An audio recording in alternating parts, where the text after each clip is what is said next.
Thank you. तो बेटा आज हम लोग बात करेंगे एटॉमिक नंबर की। और इसकी बात होने जा रही है atomic number. Atomic number last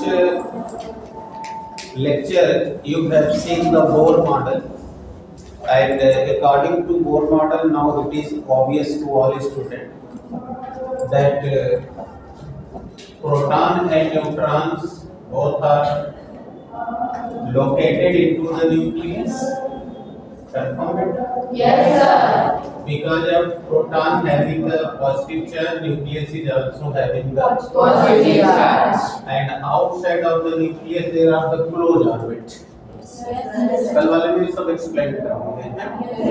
कोई डाउट्स बेटा? No sir. अब उसी को बता के मैं यहाँ आ रहा हूँ क्योंकि आज आपको एटॉमिक स्ट्रक्चर खत्म हो जाना है। तो let's consider. So you have studied that outside of the nucleus there are the closed orbits, and these orbits are also called cells. Yes sir. And these cells are 7 types. Yes sir. A, L, M, N, O, P, Q. Otherwise you can say 1, 2, 3, 4, 5, 6, 7. And second thing, electrons are found in these cells, and the number of cell in each of the cell, number of electron in each of the cell is confirmed and determined, right? Yes sir. And not only the number of electrons are determined, but also the energy level are also confirmed. And yesterday I have told you, if any cell is the n cell, so then the energy of n cell is equal to minus RCH upon n square into Z square, where Z is the atomic number. I am going to discuss to this point. What is the atomic number? Right बेटे? Yes sir. तो अब बड़ी मजेदार है बेटा, किसी भी atom का एटॉमिक नंबर होता क्या है? उसके पास जितने प्रोटॉन होते हैं, तो द नंबर ऑफ प्रोटॉन क्या है? Number of proton is equivalent the number of electron, and this is equivalent atomic number. तो बेटे आप कह सकते हो कि किसी भी एटम में उपस्थित इलेक्ट्रॉन की संख्या अथवा प्रोटॉन की संख्या उसका क्या कहलाती है? Atomic number. देखिए डेफिनेशन में कटिला का डेफिनेशन। No sir. किसी भी एटम में उपस्थित इलेक्ट्रॉन की संख्या या उपस्थित प्रोटॉन की संख्या ही उसका एटॉमिक नंबर होता है। अब इसको इस तरह कह लो, the present number of electron are or are are, the number of protons is called atomic number. It's atomic number. मुझे डिस्कस है, हर एक में एटॉमिक नंबर अलग होंगे, नंबर ऑफ इलेक्ट्रॉन अलग होंगे, नंबर ऑफ प्रोटॉन अलग होंगे, तो हर एक का जिसका होगा वो उसी का हो जाएगा एटॉमिक नंबर। तो अब मैं फिर से एक बार बताता हूँ, इसके बाद जिसको बताना होगा खड़े होकर बताएगा। सुन ले definition. The present number of electron are the number of proton is called, definition में ना, डेफिनेशन से फॉर्मूला बनाते हैं, तो जहां बोलते हैं इज इक्वल, उसको इक्वल टू लिखा जाता है, तो is equal it's atomic number. आगे बच्चों? Yes sir. बताओ इसको आगे बताओ।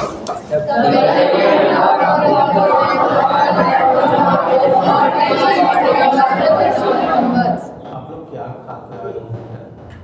पूरी एनर्जी मान है ना? यस। हाँ, अब मजा आ रहा है कि यस सर, कि हमारे जाति मजा भाग जा रहा है, आ रहा है ना मजा? Yes sir. ऐसे पढ़ेंगे सब इजी हो जाएगा। तो अब आप अपने लिए ताली बजा लीजिए। तो हम नोट कर लीजिए देखिए the present number of electron or proton, the present number of electron or proton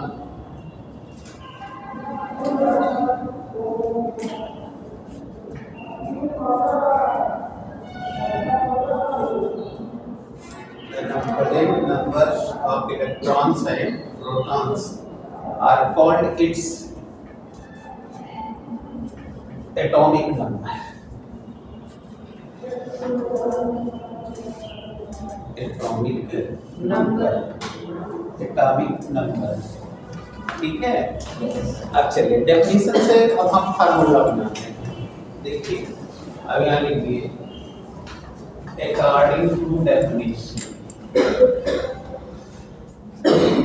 अब आप लोग सीख लीजिए, फिजिक्स में आपको सिखाया गया होगा कि डेफिनेशन से फॉर्मूला कैसे क्रिएट किया जाता है, और अगर फार्मूला पता हो तो डेफिनेशन कैसे बनाया जाता है। तो जिसको नहीं आता है वो सीख ले। हमने कहा था the present number of electron और प्रोटॉन। तो देखिए आपको जो मैंने कहा था, देखिए मैं कैसे लिख रहा हूँ। देखिए यहाँ लिख रहा हूँ the present number of electrons और प्रोटॉन्स इज कॉल्ड। तो क्या बोला था मैंने, जब इज कॉल्ड बोलेंगे तो क्या लिखोगे, इज इक्वल टू कॉल्ड। तो देखो बेटा डेफिनेशन से फार्मूला बन गया ना। यस। तो अब हम एटॉमिक नंबर को डिनोट करते हैं Z से और इलेक्ट्रॉन्स को E से। तो Z is equal to E और फिर यहाँ क्या लिखो बेटा, R। देखो क्या है, तो R का मतलब Z is equal to P। अब फिर बोलो R करके कह सकते हो number of electron is equal to number of proton. नहीं हो जाएगा? Yes sir. देखो दोनों के लेफ्ट हैंड बराबर है तो राइट हैंड भी बराबर हो जाएंगे। Yes sir. तो E is equal to P, I mean number of electron is equal to number of proton. लेकिन याद रखना एटम में, आयंस में नहीं, है ना? Yes sir. एटम में, अभी मैं एक्सप्लेन करता हूँ। तो atomic number is equal to number of electron और नंबर ऑफ प्रोटॉन। अब इससे तुम न्यूमेरिकल लगा सकते हो, जैसे कि सोडियम के पास 11 इलेक्ट्रॉन हैं, तो बताओ इसका एटॉमिक नंबर कितना होगा। हाँ तो एटॉमिक नंबर कितना होगा? अरे बेटा एकदम सामने तो लिखा होगा, देखो क्या लिखा है, पढ़ो। Atomic number is equal to number of electron. The number of electron कितने? 11। अब तो एटॉमिक नंबर कितने? 11। तब तुम लोग 2-3 लोग हाथ नहीं उठा रहे, तो गलत बात है ना। तो बोलो कितना एटॉमिक नंबर हो जाएगा? 11। आपको डाउट है? No sir. तो अब मैं कहूं कि बताओ तो प्रोटॉन कितने हैं? 11। तो यहाँ को लिखा है फॉर्मूला। Yes sir. अब बताओ, अब समझ में आ गया आपको? Yes sir. कोई दिक्कत है? No sir. अब मैं पूछता हूं बताओ इसके पास कितने चार्ज हैं? तो तुमको पता है कि इलेक्ट्रॉन 11 है तो 11 ही माइनस चार्ज होंगे। Yes sir. और एक इलेक्ट्रॉन के पास चार्ज होता है 1.6 into 10 to the power -19। तो अब 11 से मल्टीप्लाई कर दें तो इलेक्ट्रॉन में कितना नेगेटिव चार्ज मौजूद है पता चल जाएगा ना। Yes sir. अब और 11 का तुमको मल्टीप्लाई करने का एक शॉर्टकट तरीका बता देते हैं, आता है? तुम्हें आता है? जब 11 से किसी में भी मल्टीप्लाई करना हो तो इन दोनों को ऐड करके बीच में डालना,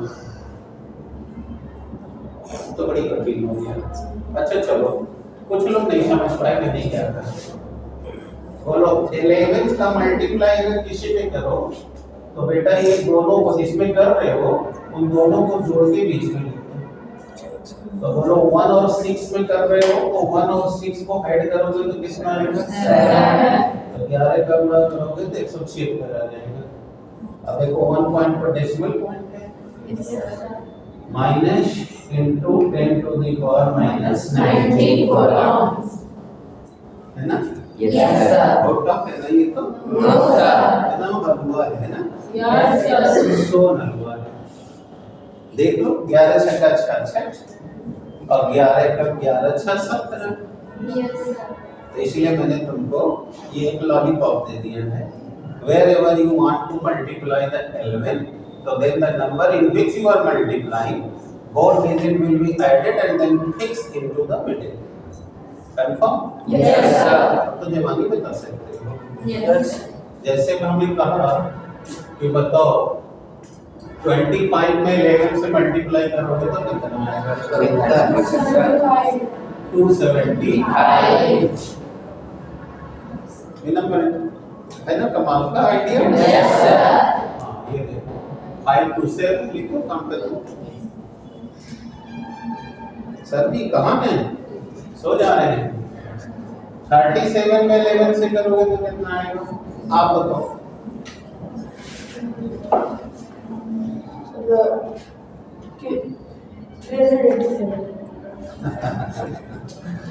देखिए 7 अब हमने कहा दोनों ऐड कर देना है। तो 7 3 10 हो गया। तो 10 हो गया तो ये 3 है 4 आया। क्लियर हो गया। देख लीजिए 7 और 3 10 तो 3 बचा हुआ था तो 3 के बीच में 10 लिखना चाहिए लेकिन ये 3 ही डिजिट का है ना तो इसीलिए इसको आप क्या करोगे ऐड कर दोगे। तो 10 का 0 हो गया 3 में 1 ऐड कर दिया तो ठीक है। चलिए कोई इशू नहीं। अब ये आसान हो आप लोगों को। तो अब ये पहले फार्मूला बनाइए फिर एक दो सवाल बता देते हैं जल्दी से करिए।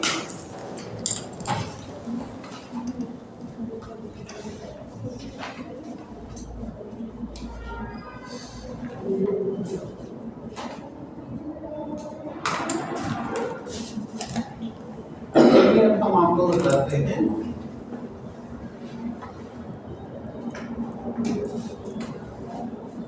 कि कोई भी एटम न्यूट्रल क्यों होता है। तो पहले इसी पर एक दो सवाल और बता दें। जैसे देखिए बेरिलियम 4 9। अब आप जानते हैं ये नीचे वाला एटॉमिक नंबर है ऊपर वाला मास नंबर है। अभी मास नंबर नहीं बताया हूँ इसलिए अभी मैं ऊपर की चर्चा नहीं कर रहा। ये देखिए बेरिलियम है जिसका एटॉमिक नंबर 4 है। तो हमसे पूछ दिया बताइए इसमें इलेक्ट्रॉन और प्रोटॉन कितने हैं। Atomic number of beryllium is 4 right. Yes sir. So then find out the number of proton and neutron. ठीक है। आप बताइए कितने होंगे। जल्दी बताइए। 4 होंगे। अब ये संख्या में है थोड़ा कॉन्फिडेंट बोलना चाहिए था। बैठ जाइए। तो बोलो कितने इलेक्ट्रॉन होंगे बेटा? 4 और कितने प्रोटॉन होंगे? 4। तो नंबर कुल बतानी थी। अब श्योर हो गया? Yes sir. बताओ किसी एटम में 79 इलेक्ट्रॉन है राइट। Yes sir. तो बताओ इसका एटॉमिक नंबर क्या होगा और प्रोटॉन क्या होगा। जल्दी से हाँ बताइए। हाँ आप बताओ बेटा पीछे वाला बच्चा। 79 इसका एटॉमिक नंबर भी होगा और प्रोटॉन में कितने होंगे? 79। कोई डाउट है? No sir. कैसे लगाया? बस यहाँ लिख दिया। तो we know that system देख लीजिए कैसे लगाया जाएगा। We know that atomic number is equal to number of electrons. So here Z is equal to E is given here 79. तो देखो atomic number आ गया 79 और फिर पूछा है calculate the number of proton. This formula. Yes. Second question है फिर यहाँ लिख दो second and here that by we know that electron is equal to proton. So So number of electron is equal to number of Proton. the number of electron I have calculated. And here it is given. Yes, sir. So this is 70. 9. So number of proton is equal to 79. Any doubts? No, sir. Confirm? Yes, sir. अब हम आपको answer देने जा रहे हैं कि कोई भी एटम न्यूट्रल क्यों होता है। अर्थात आप पढ़ते थे ना कि एटम के ऊपर कोई चार्ज नहीं। It means neutral. So if any atom doesn't have any charges, it means atom is a neutral. Neutral. And now my question is this: why is atom Neutral. So I am going to explain why atom is neutral. Means why does atom not bear any charges? Clear? Yes, sir. Now you have known that each of the atom has a nucleus. Confirm? Yes, sir. And outside of the nucleus, this one is the negative zone in which electron exists. Yes, sir. Am I right? Yes, sir. And nucleus is positive zone Yes, sir. because of the existence of protons. Protons. Confirm? Yes, sir. Now here question: 12 magnesium 24. This is magnesium atom, and its atomic number is 12. 24 is the mass number. Don't worry, be happy. गलती हो जाए कोई दिक्कत नहीं है, ना बोलना दिक्कत है। तो बेटा 12 magnesium 24, it means its atomic number is 12. And now consider how much electron will be found in this negative zone. 12. Yes, sir. So here number of electron is 12. and the electron bear the negative charge. Yes, sir. How much negative charge are here? Minus 12. 12 E. this is electron.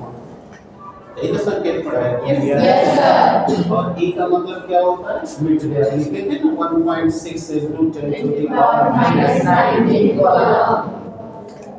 So if atomic number is 12, the number of electron will be 12 Yes, sir. and number of proton will be 12. but proton exists into the nucleus. Yes, sir. How many protons are here? 12. So how much quantity of proton? Plus 12 each. Right? Yes, sir. And now by these here you know neutron proton doesn't have any charges. Yes, sir. Here when we know that each of the atom is consisting with the three fundamental particles: electron, Proton, neutron. So if we are the minus 12 and we are the plus 12, so both are cancelled out. Yes, sir. What will be shown? 0. So there are neither the positive charge nor the Negative charge. So the atom is Neutral. आगे atom बताओ। Yes, sir. कठिन लगा? No, sir. तो कोई भी atom क्यों neutral है बेटा? क्योंकि एटम में जितना नेगेटिव चार्ज है उतना ही Positive charge है. पॉजिटिव चार्ज है। क्लियर हो गया? Yes, sir. इसलिए जितना माइनस था उतना ही Plus था। मतलब दोनों ने एक दूसरे को कैंसिल कर दिया। Yes, sir. अब उस पर न तो कोई माइनस रहेगा न तो कोई Plus रहेगा, अर्थात न्यूट्रल हो गया। Yes, sir. इसीलिए कोई भी एटम हमेशा न्यूट्रल होता है. आपको डाउट है? No, sir. So what I have told, now listen again. In each of the atom, the number of electrons and the number of proton both are equal to their atomic number. Number. So how much electrons are there? In the same number, proton are also there. So both are bearing the opposite charge and in equal amount. Yes, So sir. that's why they cancel each one of them. I mean their sum become zero. So each of the atom is a neutral. Neutral. अब कोई problem? No, sir. अब mass number बता दें तब थोड़ा सा question different करके बता दें। चले? Yes, sir. अब आइए देखिए मास नंबर क्या होता है।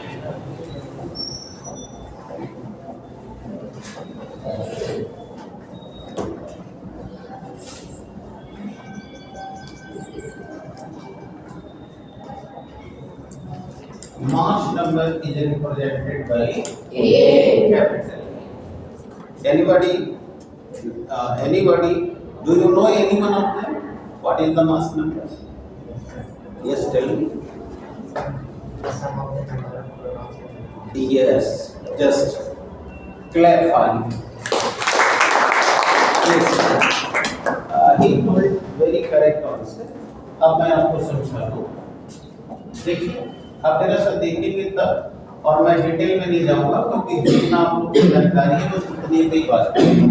नहीं तो अभी मैं कहता कि ये जो एटॉमिक नंबर की डेफिनेशन बताए हैं वो गलत है, लेकिन आपके सिलेबस के हिसाब से वो सही है, तो हम उतने ही पर चर्चा करेंगे, नहीं तो रह जाएंगे उसी में। आप जानते हो कि each of the atom has a nucleus, right? Yes, sir. And nucleus is consisted by two particles, proton and neutron, right? Yes, sir. So अब आपको पता है कि किसी का भी मास उसके सेंटर में ही निहित होता है। Yes. जैसे जैसे आपको समझाऊं, अगर ये डस्टर 100 ग्राम का है तो बोलिए ये 100 ग्राम कहाँ है? इसके सेंटर में। बहुत बढ़िया जवाब दिया उस बच्चे ने। कहाँ है? Center. तो वो सेंटर जहाँ होगा, अगर मैं वहाँ हाथ रख दूं तो उसका जो नीचे की ओर लग रहा ग्रेविटेशनल फोर्स है जिससे अर्थ पुल कर रही है, वहीं पर बताओ न्यूटन के थर्ड लॉ से रिफ्लेक्टरी फोर्स लगेगा। Yes, sir. दोनों इक्वल एंड अपोजिट हो जाएंगे। Yes, sir. दोनों एक दूसरे के फोर्स को न्यूट्रल कर देंगे और फोर्स का अनुभव नहीं होगा और बॉडी बैलेंस हो जाएगी। जरा देखो, अब जरा सा आप देखो, ये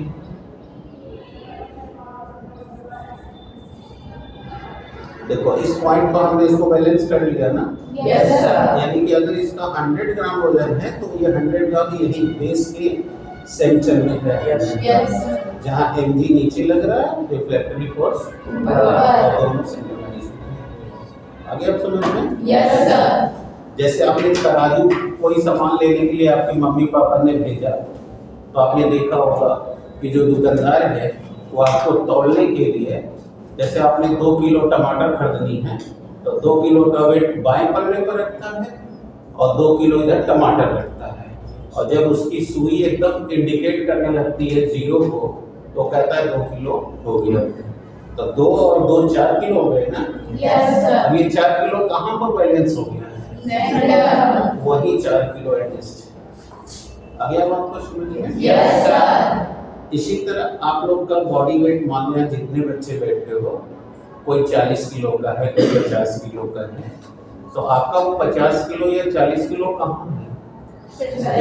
सेंटर में। इस समय आप लोग बैठे हैं तो जितना स्थान घेरे हुए हैं बैठने में, उसी का मिडिल पॉइंट पर आपका इस समय सेंटर ऑफ मास है। ठीक है? Yes, sir. तो अब आप समझ लीजिए, एटम है तो एटम के सेंटर में कौन रहता है? न्यूक्लियस। Nucleus. और न्यूक्लियस 2 लोग से कंसिस्ट है। Yes, तो sir. दोनों की संख्या ऐड कर दे तो बताओ निकल जाएगा ना मास नंबर। Yes, sir. इसीलिए वो भैया ने बताया कि the sum of proton and the sum of the neutron is called Mass number. आगे सभी बच्चों को Yes, sir. नोट कर लीजिए। The sum of proton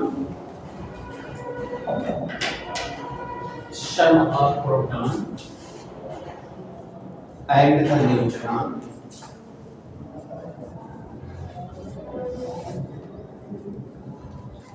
sum of proton and the neutron is called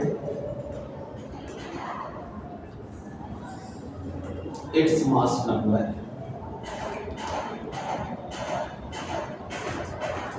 अब चलो फिर इसी तरह बताओ, अब अकॉर्डिंग टू डेफिनेशन तुम बना सकते हो ना फार्मूला कैसे, जैसे बताए आप लोग एंटी को क्या लिख दिया, according to definition, according to definition सीखिए। अब ऐसे लिख के डैश मार दिया। अब जो आप लिखे ना, देखिए उससे मैं बना रहा हूँ। आपने लिखा है the sum of protons and neutrons is called, क्या बताए थे, is called जैसे इक्वल हो जाएगा, Yes. is called Mass Mass number. अब बोलिए, अब आपको फार्मूला बनाने आ गया कि नहीं? Yes, sir. तो अब देखो मास नंबर को हम डिनोट करते हैं Yes. और सम माने प्लस, Yes, sir. यानी योग, Yes. तो योग किसका करना है, प्रोटॉन का, Neutron. तो प्रोटॉन प्लस Neutron. आ गया, Yes, sir. तो ये आ गया mass number is equal to sum of proton है। Neutron. अब कोई डाउट है? No, sir. अब आओ, इससे हम दो फायदे और कमा सकते हैं। बताओ, A इज इक्वल टू, अभी बताओ, कुछ देर पहले बताए थे कि प्रोटॉन की संख्या को ही परमाणु क्रमांक कहते हैं। Yes, sir. लिखता है हमने। Yes, sir. चलिए, एक दो लोग को भूला जा रहा है। अभी just few moment ago you have studied the atomic number is equal to electron is equal to Proton. तो प्रोटॉन के समय z लिख सकते हैं ना? Yes, sir. तो ये प्रोटॉन की जगह हो गया एटॉमिक नंबर और प्लस Neutron. तो देखो एक फार्मूला और आ गया कि नहीं? Yes, sir. और तुमको अगर न्यूट्रॉन निकालना है तो यहाँ से साइड डिफरेंस कर दो, न्यूट्रॉन इज इक्वल टू, और इसको साइड डिफरेंस करिए, A माइनस हो गया कि नहीं? Yes, sir. तो एक पर दो फ्री हो गए, कहाँ पर चले? अगर ये आपको आ रहा है तो ये दोनों फ्री में मिल जाएंगे, Yes, sir. नहीं मिल गए?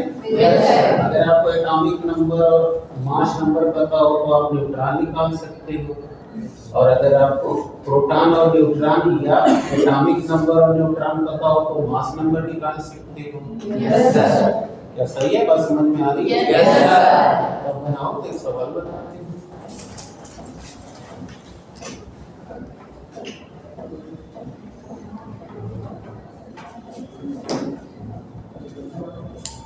जल्दी करिए।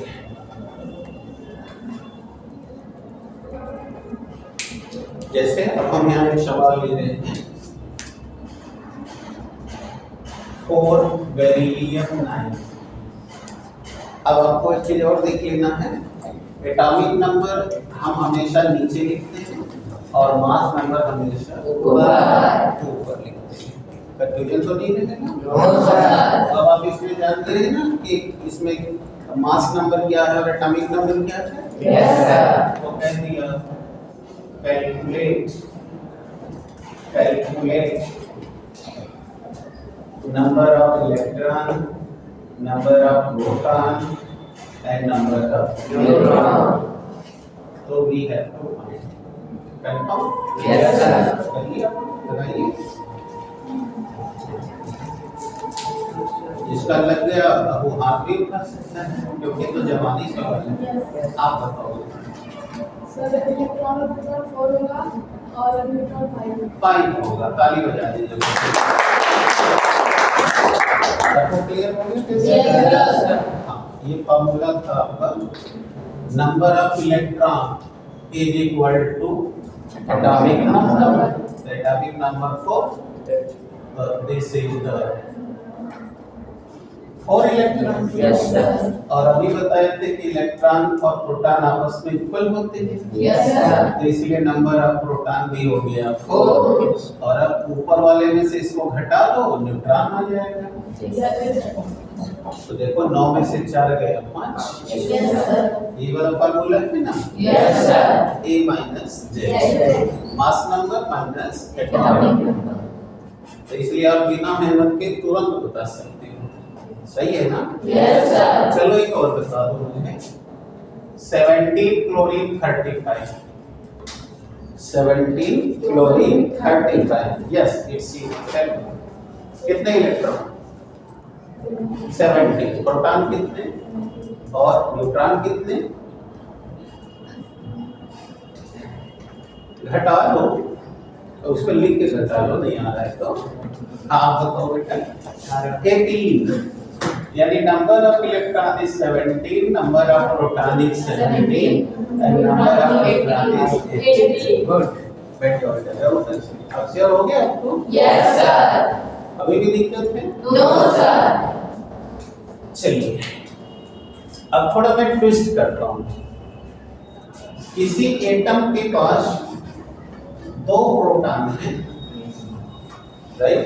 Yes, sir. और 2 ही न्यूट्रॉन हैं।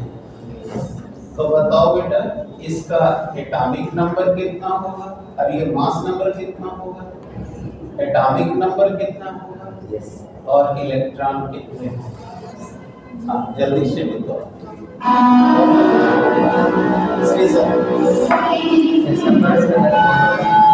Mass number 4, atomic number 2 electron Yes, sir. अब कोई डाउट है? No, sir. ओके। अब तनी मैं टेढ़ा सवाल पूछ लूं क्या? Yes, sir. दिक्कत होगा? No, sir. बस थोड़ा सा टेढ़ा है, थोड़ा सा। अब ये देखो, any element is X, atomic number is A, and mass number is B. So then find out electron, proton, and Neutron. जल्दी से कौन बताएगा? ऐसा कुछ भी तो नहीं पूछा मैंने कि टफ लगे। हाँ हाँ और कोशिश करो।